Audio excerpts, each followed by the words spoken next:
Cleo hovers outside of the school gates. It's early in the morning, and all of the big kids are coming into school. Some of them are walking by themselves, and others with their parents. And the letter said 9:05, that they had to be in at 9:05. But she's seeing other kids in reception go in early, and she doesn't know whether she should be brave and go in and drop Xander off, or whether she should stay and wait for 9:05, like it said on the letter. And she's like fidgeting, and like she picks Xander up, and is like finger combing like his like kind of like dusty brown curls, adjusting the red jumper, like making a little bit of a fuss because she doesn't know how to occupy herself. And like every so often her fingers will go and touch like a sleep braid, because she took the time in case she saw someone to just not look like a mess. And like she looks over to her like husband, who's like, we can just go in. Let's just go in. Like, it's gonna be fine. What's the worst that could happen? And she's running through the worst that could happen and all the people that will yell at her and everything that could go wrong if they go in too early. But in the end, she doesn't fight. Like, she just shrugs it off and walks in. And like Xander gives like them both a hug, and runs off, very eager to join the other children, because he's not seen another child in like 24 hours, so it's the worst thing in the world. And he must go and play again. And Cleo is there, kneeling on the floor from where she'd given him a hug goodbye, staring after him, and her like chin is starting to wobble a little bit, and her eyes have started to glaze over, but she won't cry. Not here. Not now. Even though she desperately wants to. And she stands up and she like just looks straight ahead, offers a hand to her husband, which is taken, and they leave very briskly.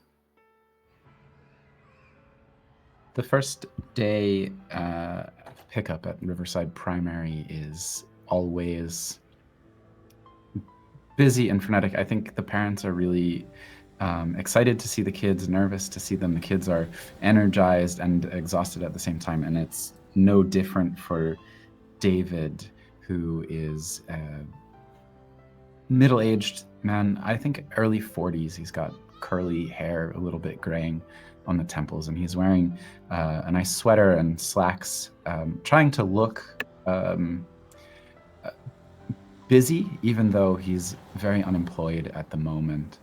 And he's there to pick himself. He's there to pick up his child, Julianne, or Jules, as he calls her, kind of gangly 6-year-old who comes out of the school as the crowds of kids come out with a backpack over her shoulder.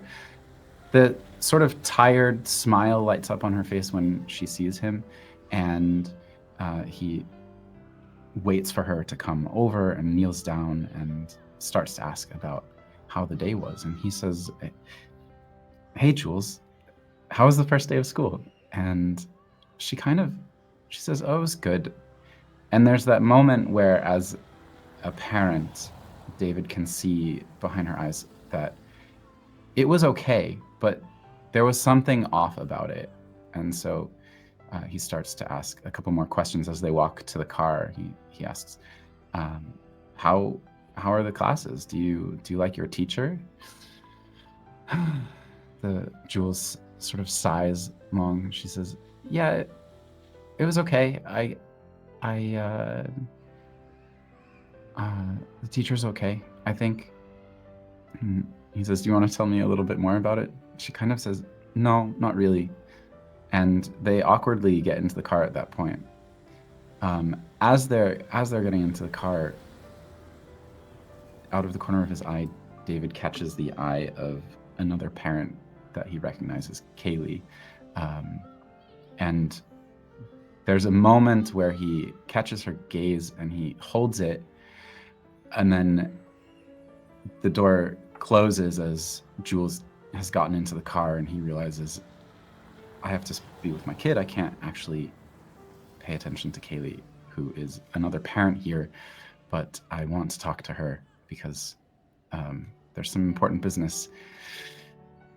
A little flustered, he gets into the car and they start driving. He promised Jules that he would take her out to a cafe and they would get hot chocolate after the first day of school. And he starts to ask a little bit more, and it comes out through the drive that Jules, who's really active and athletic and really loves sports, she kind of got yelled at by the teacher on the first day of school because she was up and about and like had a hard time just sitting in one place because she's so active. And it brings the mood of the afternoon down, and David does what he can try to do to cheer up his daughter over hot chocolate that brings a smile to her face. But because of that, he gets kind of knocked into his head where he's thinking about his unemployment and the difficulties, and sort of there's like an overcast feeling to the rest of his evening.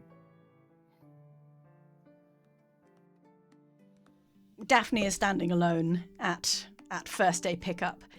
It's kind of a big deal, and kind of everyone there knows it's a big deal. There are certainly, parents who know each other. She doesn't see anyone who she knows from the after school clubs and things. So she is very much standing by herself, and trying really hard to look super casual. These are people who you might end up being friends with. These are people who you might end up seeing every day for the next God knows how many years. So impressions are important. She is early 40s. She is dressed in a way that is very carefully calculated to not look too fancy, because you don't want to look like you have time to dress nicely. You want to look like you're just having, you want to look like you're too busy focused on your darling offspring to really take care of yourself, and yet you just happen to still look really quite good, but just in a slightly like windswept way. And she pulls it off. A little boy it comes running out, and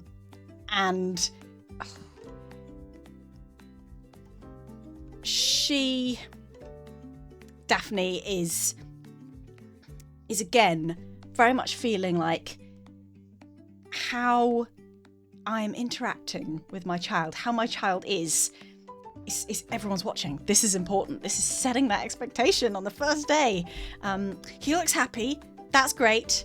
But as is Aiden's usual way, he is not chatty. And I think there's a very brief moment where Daphne sort of greeting, hello darling, how are you? Oh my gosh, was your first day? Was it just wonderful? And he ignores her and makes zooming plane sounds with his hands. And you think there's just this slight eye flicker. Did anyone see that? Do they think he's weird? For like, it's fine, we'll just carry on. I'll act like he responded. And they walk swiftly off the playground with the zoom, zoom plane sounds continuing. Back to the car. Kayleigh shows up for drop-off at 9:04, and she is hurrying up the street towards the gates with Mackenzie dragging the child.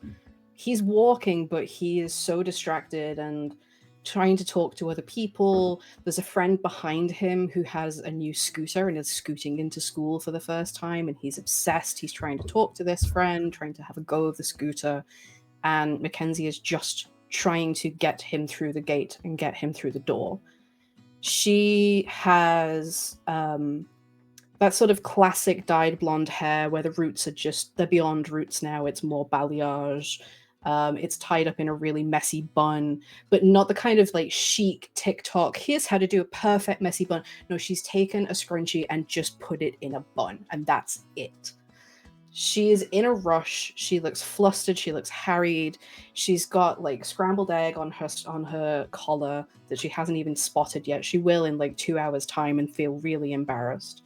And she just gets Mackenzie to the gate, kneels down, really quick kiss on the cheek, says, "Be good, okay?" And Mackenzie just kind of says, "Yeah, sure, okay," and then turns and runs in. And she has about 10 seconds to stand and contemplate, okay? And you can almost see her sort of ticking that action off the mental checklist. Done. And then she has to move on to the next thing. She looks at her watch, 9:05 on the dot.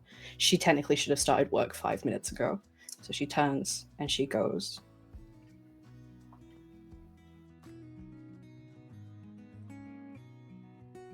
Early on in the term,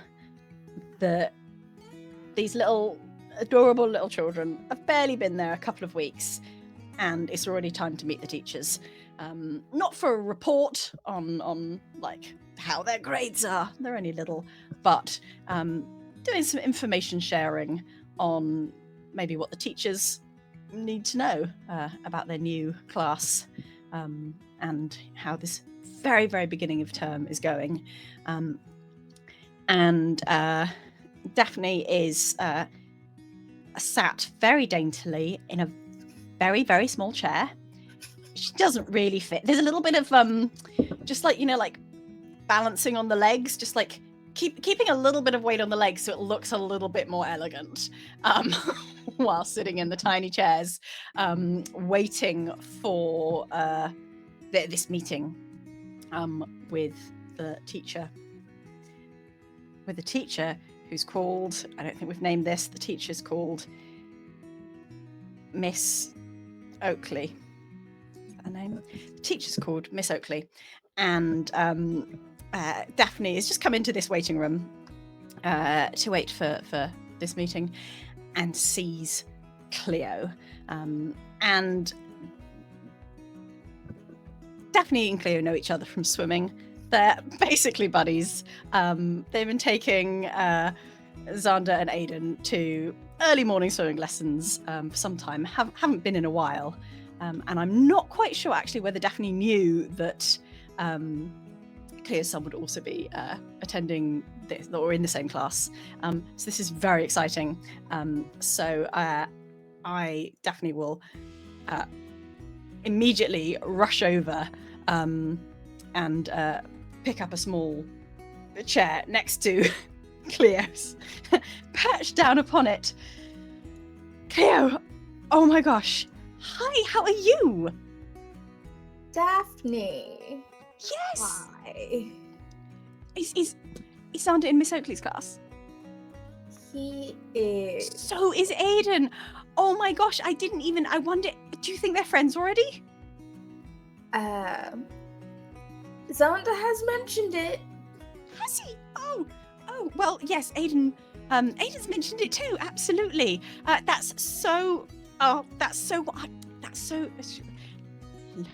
She looks around like she's been talking slightly loudly, but she's got a friend now, so she's in the in crowd. It's great. We've got friends. That's so lovely.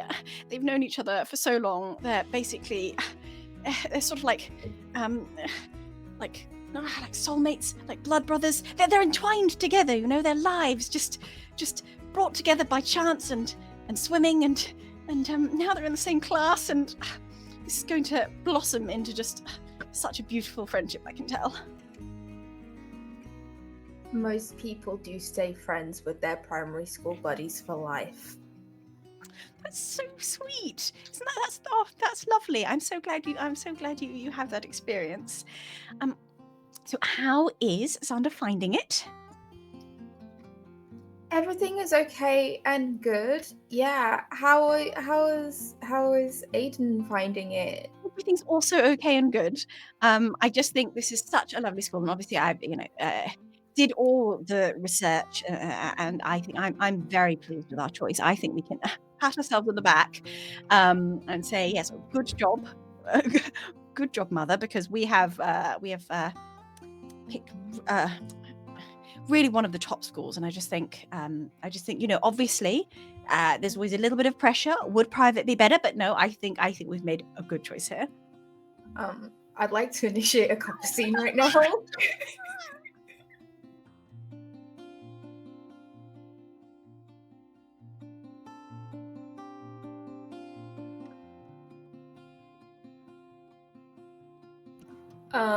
So you see Cleo sat in front of a computer screen. Like it does like that little pan around like her shoulder, so you see like briefly that the webcam light is on, and then it focuses on her face, and you can't really see who she's speaking to. She looks bedraggled, baggy t-shirt, frizzy hair, glasses, holding like a stained cup of coffee where you've reheated it in the microwave, it exploded, it got cold, you reheated it a second time, and now you're drinking it, and it's fine and good and nothing is wrong. And she's saying, and I felt like an absolute bitch because I'll be honest, I wasn't listening to a single thing that Daphne was saying to me. I was so shocked that she was there that, you know, it was going in one ear and out the other. And I think she said something about private school. And you know, that's one of my triggers. My hackles got raised, you know, so I just kind of shut down a little bit. Like, I know she means well and I should be fine. Like, she's just a person, and she's clearly a very lonely and sad person. Like, but why me? I already had enough going on. Like, you know, Greg was mad at me again. Like, and I was having to sit there, and I could feel him staring at me while she's chatting my ear off so loudly in front of everyone else. And what was I gonna do other than smile and nod and then pray that we got called by the teacher? And then like we kind of go back into the scene where she's like smiling and nodding and like, yeah, you're right. I would like to note that Daphne doesn't know who your husband is. And like, he's completely ignoring that random dude. There's a man sat on the other side of me. I don't care. Like, Xander is like climbing all over this very stoic man. Like, full beard, gelled hair, cargo pants, polo. Probably just someone random. Yeah. And Xander is climbing all over him, and he's just like very like anytime that he kind of leaves this man's area, this is Greg. Greg just picks him up and puts him back in the center to let him go again. Oh, and she's like, yeah, it was an option.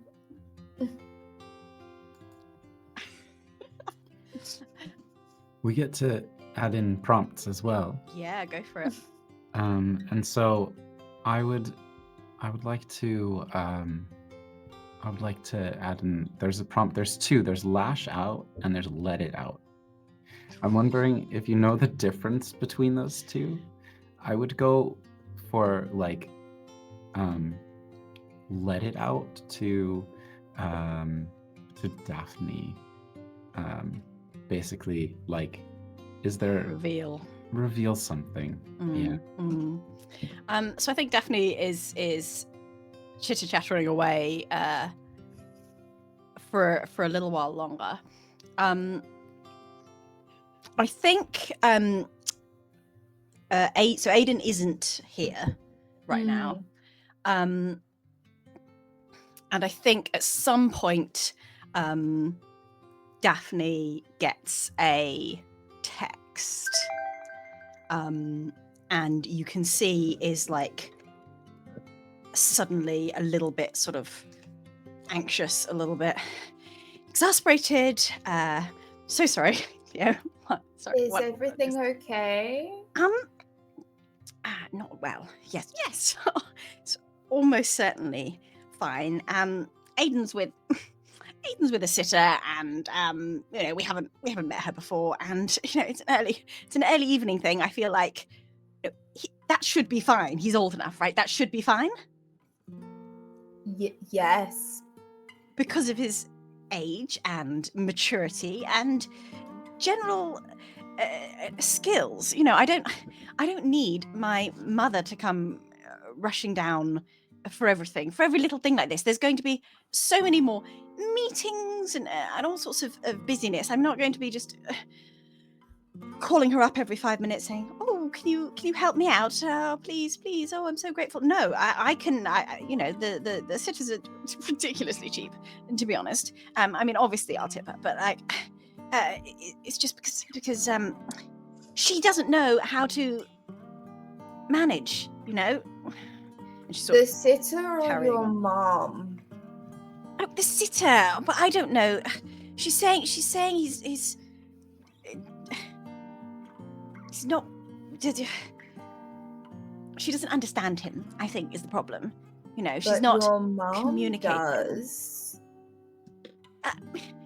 My mum, well, she just sort of carries on anyway. I mean, I suppose they manage. They have their own. There is something going on. There's some sort of communication that happens between Aiden and my mother, and they're happy. So fine. That's fine. That's great. Mm-hmm.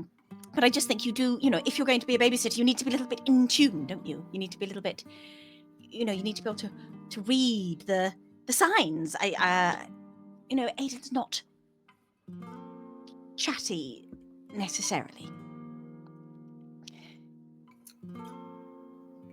I have noticed that about him. Did you? That's okay. Some kids just don't want to talk. What did you notice? He just does it like that one, and I point to Xander, who is currently perched on top of his father's head. Doesn't shut up, and I wish that he would. Oh. But Aiden, yes, doesn't say much, no. And that's also okay because it's like a spectrum. You think he's like on a spectrum? No, all behavior is a spectrum. Behavior spectrum, yes. Yes. Like some kids do things, some kids don't do things, some kids do things in the middle, up here, down here, to left and right. Like that's the whole That's the whole thing. Right. And that's what I say. But Aiden talks, so there's nothing to be worried about. He knows language. He does. Exactly. He does. But the babysitter doesn't speak his language. It's like sometimes he doesn't need to use his words. He's very intelligent, and the babysitter's just not quite getting it. But maybe next time get someone to watch him who does speak his language. Like, I don't know, your mom. Well, yeah, we'll see because we're it's a lot of organizing, but yes, maybe could do that. Yeah.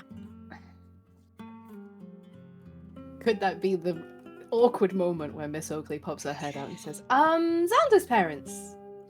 That's let's go, honey. And she kind of claps Greg on the shoulder, and Greg puts Xander over his shoulder, and they walk in, and she's trying really hard not to freak out over the way her husband is casually manhandling their 4-year-old.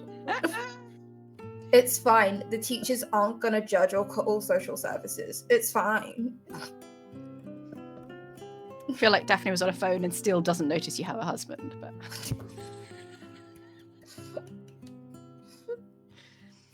this scene doesn't take place at school. It takes place at home. And you see there's like a laptop. It's covered in stickers, and on it is a Facebook page. And it says Riverside Primary School, reception class, 2000, and the date is kind of just not quite visible. And Cleo sat in front of the laptop.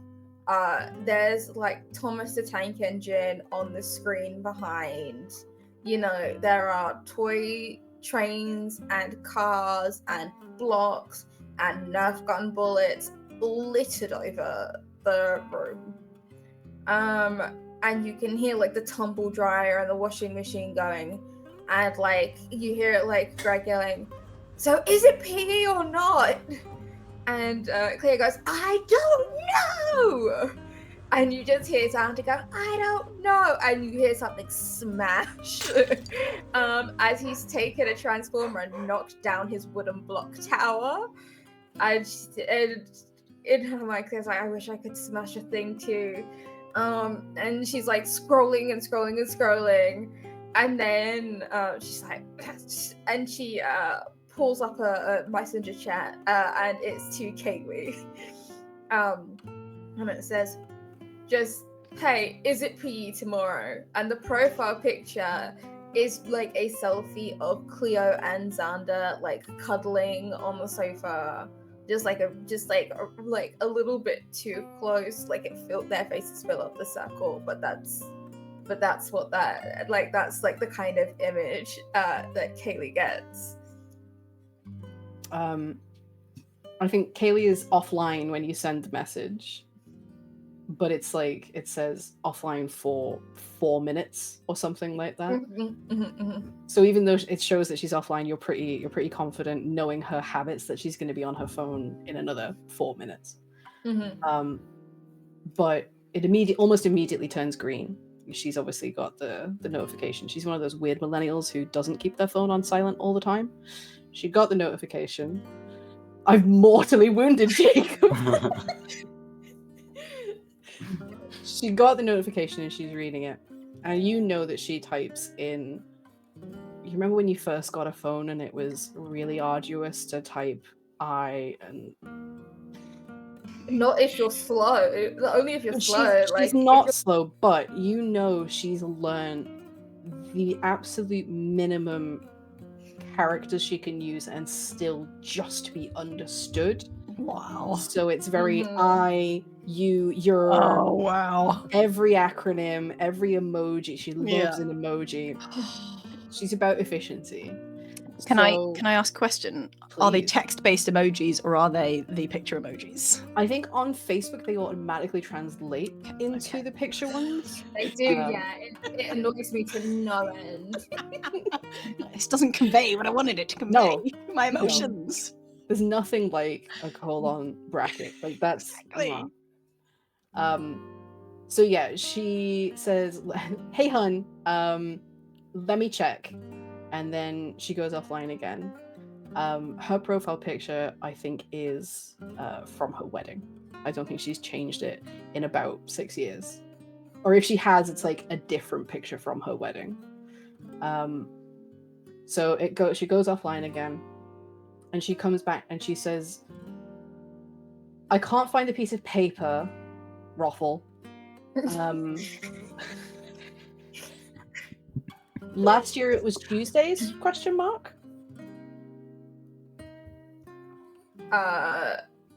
get back. I didn't have a kid in reception last year. And then she's like, sorry. New line. I'm looking through my emails, but there are so many." And then Roffle. just like one of the stickers that's like just a large sobbing face. She reacts to the sobbing face with the Roffle face. And then drops a couple of like LMAOs, lol, sobbing, crying, like just for good measure underneath. And then she just says, send Cleo in and peek, yeah. What's the worst that could happen? Like, I don't want to go to the principal's office. Sorry, head teacher. Head teacher. She texts back, "You won't have to. It doesn't matter." There were too many exclamation marks after it. And like... all caps, "It doesn't matter." In all caps, "Stop being right. My brain disagrees." She just posts like a fighting emoji. She's like, me at your brain. Alright, and she's just like, okay, see you tomorrow. And she shuts the laptop and she turns around and she's looking at the chaos. And Xander has left the room. She just thinks about picking everything up and decides not to. And you just hear her yell, "Xander, have you done your teeth yet?" And she charges out of the room to get this kid ready for bed. This is after school, mid to late September, and it's one of those days where the after school activity is it's a bit more unstructured. On some days they have an activity, or someone comes in a couple times a week to offer something, but this is one of the days where this is missing. And David shows up to pick up Jules and finds Jules is in tears, and one of the after school helpers, this is Billy, who's about 22, getting a degree in pedagogy and teaching basically, and is doing this after school job on the side to help pay, and it's part of the studies. And Billy's there with Jules. They have a good rapport because Billy brings sports in, and the other kid who is in tears in this situation is Mackenzie, who David knows only through Kayleigh, and he sees these kids crying, and he knows Jules is oftentimes excitable and active and can get into scrapes, but he's never known Mackenzie to be a child who gets into fights. He just he didn't even know that the two kids had any sort of interaction with each other. But there's this moment of like, oh shit, what's going on? Because earlier that day, David had some time where because he's still unemployed, he can't find a job. He met up with Kayleigh for lunch at a noodle spot, and they spent some time after lunch together. David's wife doesn't know. David doesn't think Kayleigh's husband knows. And now their kids are fighting. That's what it seems like. So he goes to ask what's going on, and Billy says, oh, the two kids got in a fight. Mackenzie was tooting a horn around Jules, and Jules got annoyed and grabbed the horn from him, and Mackenzie pushed her, and she pushed back, and they had actually like a physical fight here. And that the tricky thing is, Billy said, hey, maybe we should wait for Kayleigh to show up so that we can mediate this. And David has a moment where he thinks that is the last thing I want to do. This is incredibly awkward. Because David's not the best sort of actor. And but he gives in. He's a bit of a pushover in some ways. And he thinks like, okay, well, I don't want to really upset things, and this sounds pretty serious. So he waits with Jules, and he tries to talk with Jules and say, and like bring her, like to calm her down, but he can't really get through to her. She really feels like she was wronged and Mackenzie was annoying her, and now she's being blamed for pushing him because she's a bit bigger, she's a bit older, and it's not fair. So he waits for Kayleigh to show up, and I think she does after probably about 10 minutes or so. Yeah. If pickup is for after school club is like, let's say it's 5:05, she probably turns up at 5:09. She just got off work. You know that like the time that they had literally stolen at lunch was her 30-minute lunch break, and then maybe an extra 10 minutes after that as well. She's busy. She's overworked is her like characteristic. She has too much to do and not enough time to do it in. And so she comes power walking onto the yard and through the gates. And she doesn't flinch when she sees Mackenzie crying. She just walks over and kind of scoops him up and says, "Hey Muffin, what's up?" And kind of looks to you and Jules and Billy like, fill me in. They had a bit of a fight. Oh, hey bud, we don't fight. What are you fighting for? Mackenzie just like semi-coherent, blabbering at you. Remember, it was really, this is the music. This is beautiful music. And people, it's just not listening to my beautiful music. And go away, like just being really, really mean. And like, I'm doing it for you. It's for you, so you can't be mean if I'm giving you music. I think Jules at this point, she's just sort of doing that thing where she's like playing with her fingernails, and she just goes, "His music is bad." No, Mackenzie, she didn't mean that. She didn't mean that. She didn't mean that. Because it's not bad. She's No, wrong. you're She's really good. You're pretending really it's good at bad. music. Why is she pretending it's bad to be horrible? Because she's deciding because she wants to be horrible. She's like, I'm gonna Some lie people- to be horrible. Kenzie, shh. Okay, we talked about Liar. a little bit of emotion, okay? A little bit is okay, and the rest of it you try and control, okay? Take a deep breath. Rainbow breaths. Rainbow breaths. All right, good. Okay. And she Jules? turns to David and is like, "What have you got? How are you gonna fix this?" Essentially. Wow. David has knelt down next to Jules, and he said, "Jules, we don't put down other people's music and art. We let people express themselves. And if it was too much, you could have gone and asked a teacher." And this is where Jules, because she has intense tantrums, she just turns red, and she feels like she's been admonished, and she feels like she's getting this all day, every day at school, and she just bursts into tears and starts screaming, basically screaming, crying, and no words are coming out. I would like to introduce something to the scene here.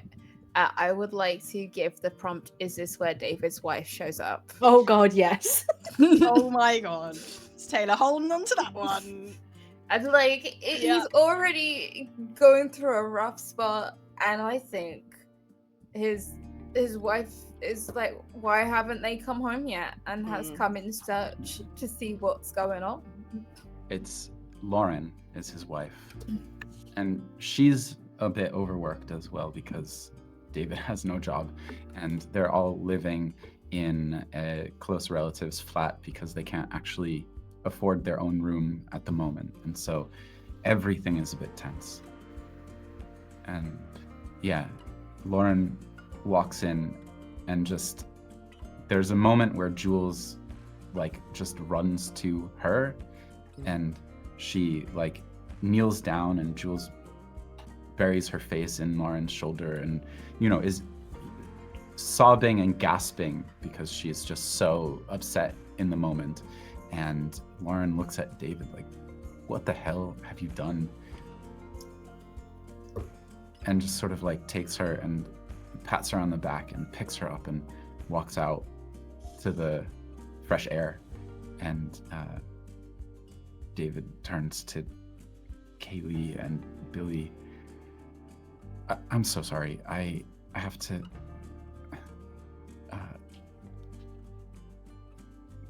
I have to go. And he leaves with them. Okay. Yeah. Kayleigh will turn to Billy and say, "I'm really sorry. I'm gonna have a word with him. It shouldn't happen again." And he's kind of looking at the other two like, "I'm handling it. They're running away." And she will say goodbye. This has frustrated her because it has delayed her, but she's trying her best to give it the attention and kind of remove this problem so that it doesn't happen again, because she doesn't want it to be delayed again. And so she carries my own child's name is completely fallen out of my head. Mackenzie carries Mackenzie out and is very intentionally focusing on him and talking to him so that she can have her head turned away from this other family as she walks past.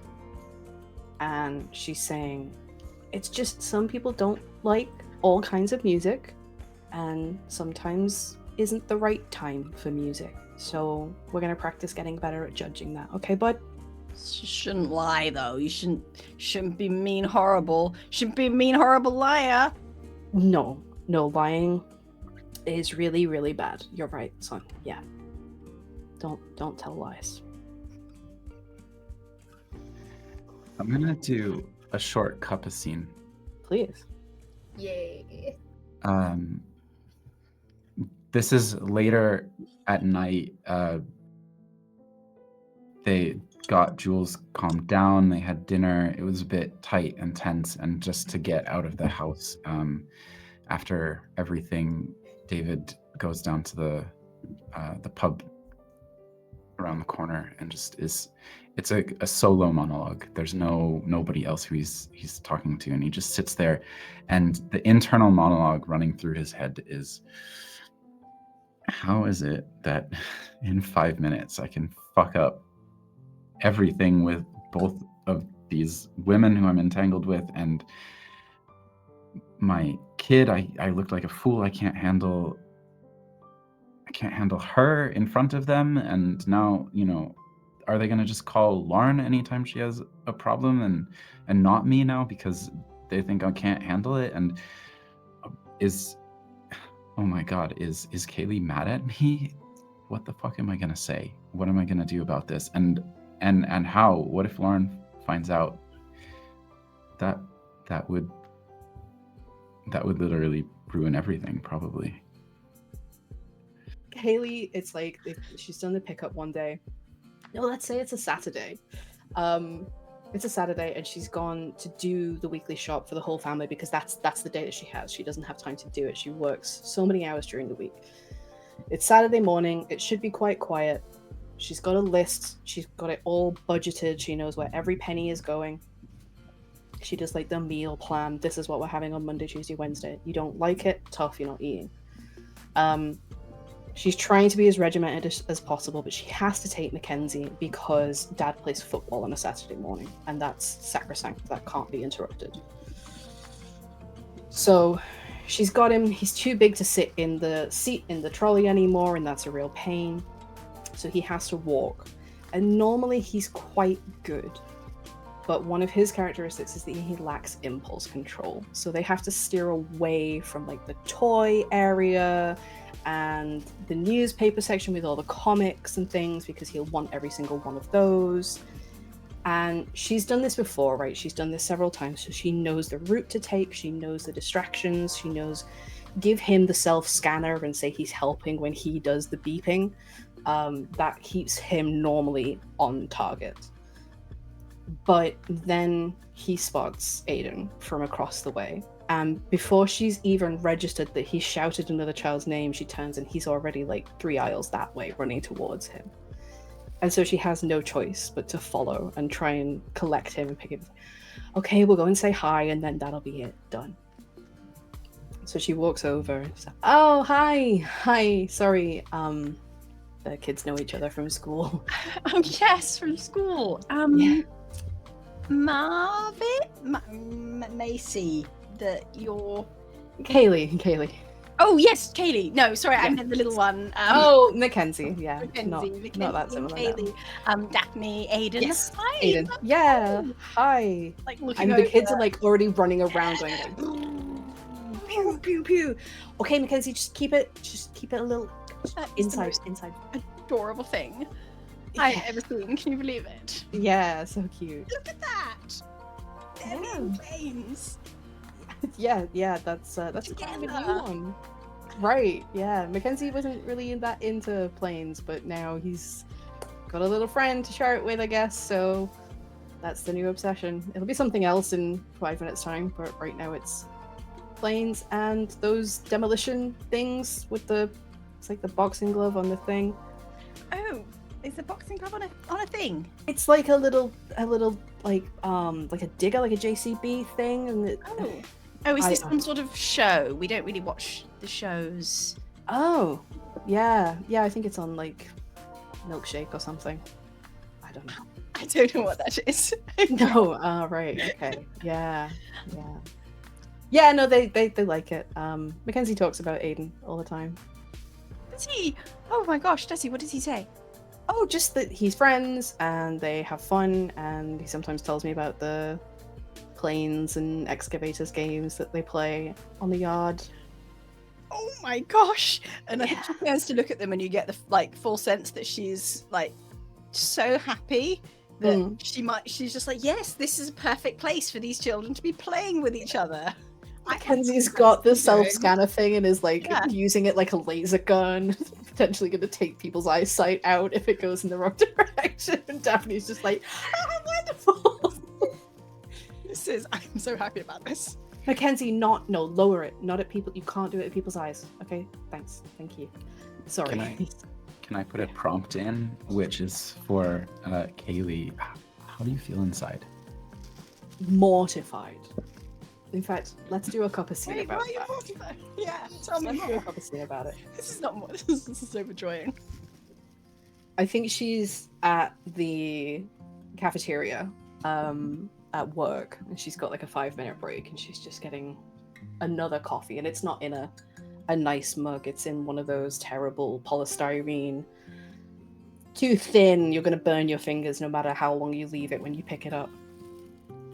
And she's not even sat at a table. She's leaning against a wall and is just chatting with a co-worker. She's like, I hate other mums. I hate those awkward conversations.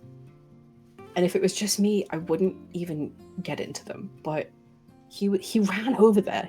I had to go and get him, and then she was saying hi, and then you're in the conversation. How do you get out of it? How do you say, okay, I hate this, bye? It's impossible. I never know what to say other than, we had kids and they occupy the same space. Isn't that great? I don't have anything else in common with this woman. I could tell and I know that's terrible and judgmental. I could tell just by looking. I don't have anything in common with this woman. Why was she even shopping in Morrison's? She looked like a Waitrose person. But I didn't have the heart to say, oh, what do you do? Like, trying to find some common ground, because it's so awkward and it's so transparent. Like, please justify your existence to me. Please tell me why I should care about you. Because so many people seem to have that where it's just, I'm a mum, that's it, that's who I am. But I need more than that. I need to have something else. I need to have some other reason to connect, Does that make me a terrible person? I think I think she's probably talking about food. It's it's supermarket related. Mm-hmm. And it's very much like, oh, here's like the things that I've seen on the Instagram reels about ultra processed foods and what's healthy and what's not healthy, and like we try and do this, and what do you do, and like, do you have any top tips on snacks, and it's like super mum chat. It's super like but again, without her realizing it, everything she's saying is hammering home how different they are. Because like, she's got, every meal is planned and every ingredient is being used for multiple things to maximize its value. And if there's no snack, like, she probably has a bag of apples in the trolley, and that's it, that's the snacks. But feeling that intense judgment, feeling that to connect with this person on this level because this is all I've got, and if I don't do this, then I'm going to end up with nobody, and I'm going to be like a pariah on the schoolyard. No one will talk to me, and I'll get a reputation. And so she tries to spin it like, yeah, fruit, yeah, that's my top tip. Like, if you can get them started on it early, like really early, and it doesn't become a thing, a battle, like, please can you eat your fruit if that's the natural snack, and they go straight to it. It's healthy, it's not processed, straight off the tree, no processes there. Absolutely, and buying organic and stuff will help as well. That's such a smart idea. You don't have to prep it like, I just feel like I'm spending my whole time just cooking a variety of different healthy meals and getting those exotic ingredients in so that you can taste for it. It's like it's such a time drain. Yeah, tell me about it. Yeah. Okay, Mackenzie, I think that's quite enough of that. Let's we've got lots still to get. Are you gonna be in charge of the list now? Yeah, cool. All right, say goodbye to your little friend. Oh, okay. Lovely to chat. See you later, Mackenzie. Yeah. Say bye. All right, come on. She starts grabbing him by the hand and starts dragging him away. 10 seconds later. Oh no, it's a missile. Hi again. And repeat for every aisle of the very large supermarket. I think at some point Kayleigh genuinely considers, can I just leave? Have I got enough food Bag to of just go apples and to check. pay for what I've got and leave, That's and it. I'll do it later. This is torturous. The kids are having a great time though. Yeah. With only a few minor casualties of things getting excavated off shelves. I think there's absolutely a point where someone from the store comes over and is like, I'm really sorry. The kids have taken all of the bread off of the bottom shelf and we're understaffed today. I'm sorry, this is... Can you get them under control? Yeah, sure. Yeah, we were just leaving. Sorry. Come on, Mackenzie. Let's go. Oh my gosh, yes, so sorry. Let me just, yeah. Aiden's very good. We can practice our putting the bread back skills. All right, Aiden, now you remember. No, Okay, I mean, all the bread. it would be great if, it happens quickly. With other customers. Some things can't be rushed, the education of a Right, child, say, but we can try. Right, okay.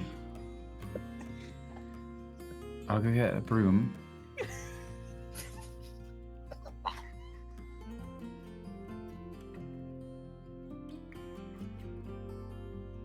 Autumn break rolls around, and you see one day, but all of the days are actually the same for Cleo and Xander. They wake up early, 5 a.m.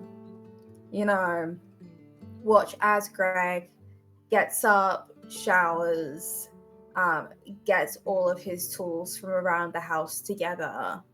And Cleo and Xander sit on the stairs and watch as he leaves. And when the door is about to close, Xander jumps up and tries to run, and Cleo grabs him around the middle and holds him. And he is screaming and kicking, and Greg is closing the door dispassionately. And she holds him. And he scrambles away and gets to the door, but the door has been locked from the outside. And she sits on the welcome mat and she holds him. And then they get up. They have breakfast. You see snippets of both of them laying on the floor, and Xander is coloring and Cleo is writing scribbled in a notebook. You see food being thrown across the room as Xander decides he doesn't want cereal for breakfast, and he's going to let Mommy know that he doesn't want cereal for breakfast. So instead of her being able to eat that cereal as her breakfast that she's not had yet, she has to clean it up, make toast, and then forget to make her own food.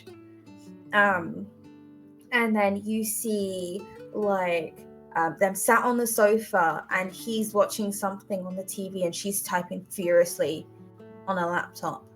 And then you see him with his shoes in his hands and his coat over his shoulder, talking, and you can't hear what he's saying, but you can just see Cleo is shaking her head, and he throws the things down and he storms off. And then the next scene you see they're at the park with the shoes and the coat on, and she Cleo is sat on a bench typing on her phone and watching Xander and then typing on her phone.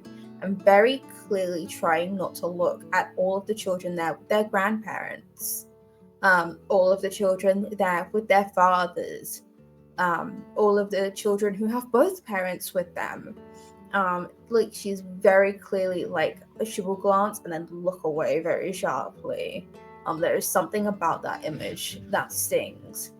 And then they go home, and then you see like Xander is building with Legos while Cleo is making food and wiping countertops and then typing on her computer and going back again. And it's dark outside and she is sat on Xander's bed reading a book. And then Greg comes in and Xander physically pushes his mother out of the room. And raises his hands like all grabby, and Daddy comes in and picks up the book where she left off. And she walks down the stairs, looks at the mess, and then sits down and continues typing on her laptop. And that is every single day.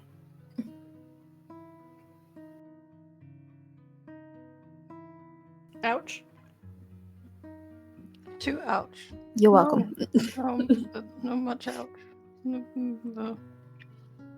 I think Kayleigh and her partner, who I think I named Jason, Kayleigh and Jason book a little getaway for the holidays. They go like glamping because it's too cold now for camping, but they can just about get away with one of those like the little huts, the kind of glamping huts.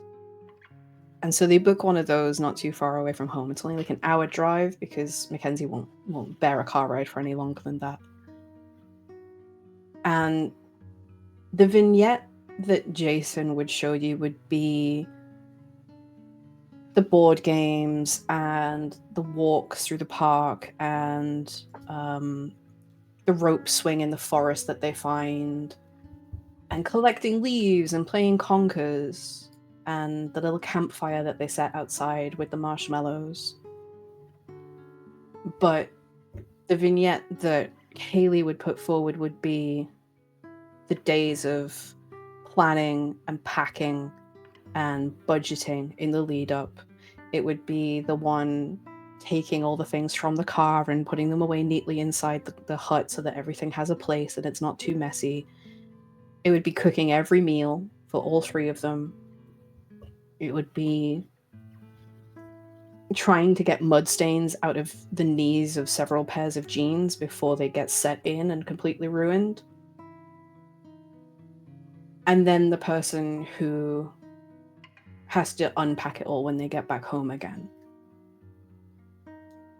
Jason gets to have fun. Jason gets to be the fun dad and create those core memories.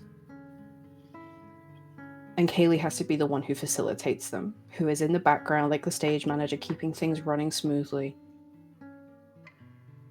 And then I think there's one evening when they're out and she's doing the dishes after dinner and her phone rings. And she really quickly scoops it up, silences it, but doesn't cancel the call, doesn't reject the call.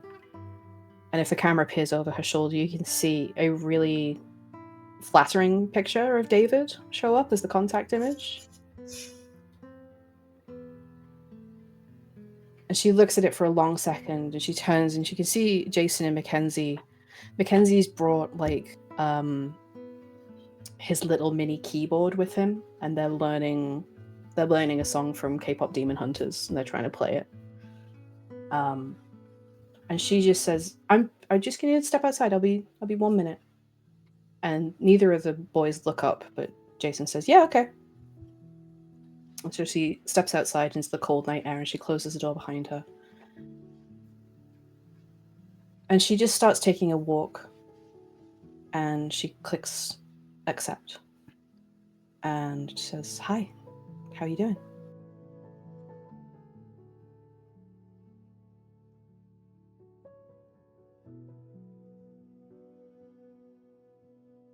What happened just 30 minutes earlier was a quieter evening in in the quite busy house that David and Lauren and Jules live in. They live with Charlie and Maureen, who are extended family, and Charlie and Maureen have 2 kids as well. And it's been this way since David's job, since he lost his job. And there was a moment when it was Charlie and Maureen took all the kids out that evening, and they were out. And Lauren turns to David and she says, "So how's your job interviews going?" It's hard. People aren't really hiring right now. I'm trying. She says, "What about you're interviewing with that other mother from the school? I saw you downtown at the noodle place. I was out running errands for work. What's going on there?"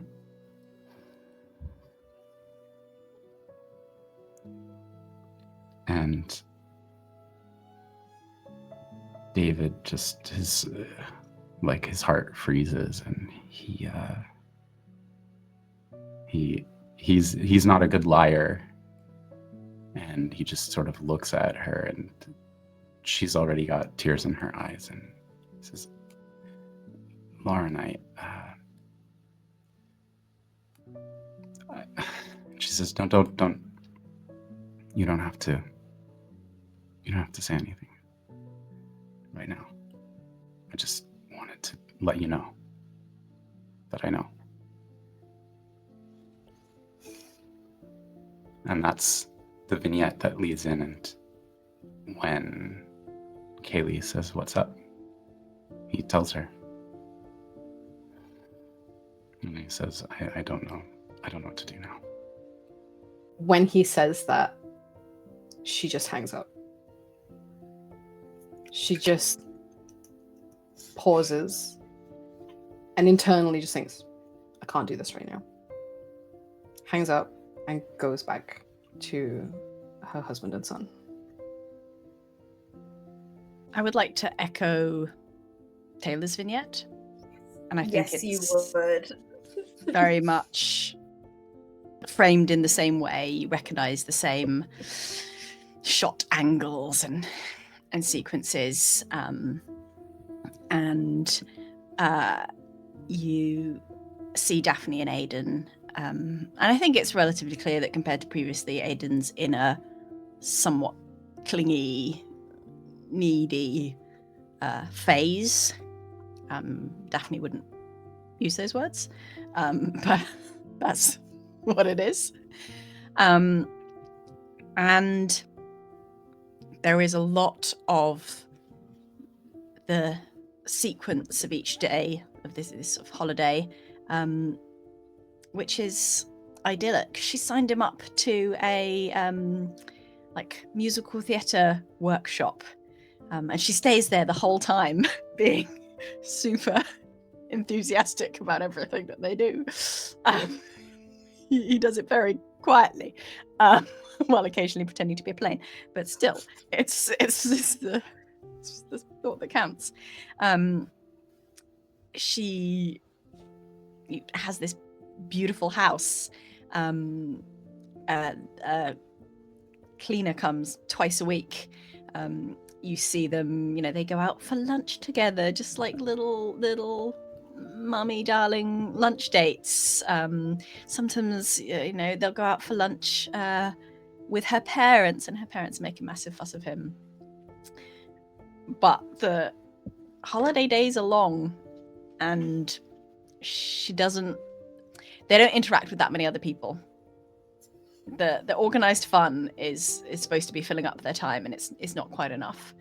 And you sort of see the going through the motions of the perfect parent and the perfect life, and just the increasing frequency of zoning out, of finding every opportunity to just pick up that phone and mindlessly scroll mindlessly play Tetris as Aiden, the more Daphne doesn't pay attention to him, the more he is asking for it, grizzling for it, needing something. And the days sort of stretch out into these long evenings where Aiden wants something and Daphne is sort of pulling up this energy to half put a smile on and doesn't have enough to follow it through for whatever he needs.